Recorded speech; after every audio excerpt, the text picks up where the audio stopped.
پورے کیس کی ترجمانی کرنی چاہیے. دیکھیں پاکستان کی حیثیت اور باقی سارے مسلم ممالک کی حیثیت, اس میں زمین آسمان کا فرق ہے.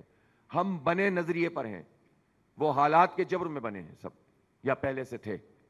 جغرافیاؤں کی تقسیم ہوئی جنگ عظیم دوم کے بعد, لوگوں نے اپنی جگہیں چھوڑنا شروع کی. ہم بنے نظریے پر ہیں, تو ہماری پوزیشن اور دوسروں کی پوزیشن میں بہت فرق ہے. ہمیں پرو ایکٹیو رول ادا کرنا چاہیے.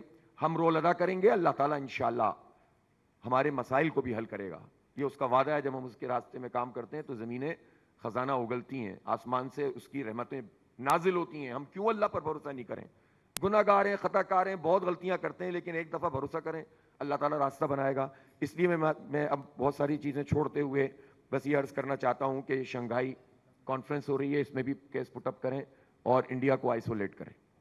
وہ آئے گا اسرائیل کے حق میں اور اس کو بالکل آئسولیٹ کرنا چاہیے. اسی طرح سے سمٹ بلانی چاہیے.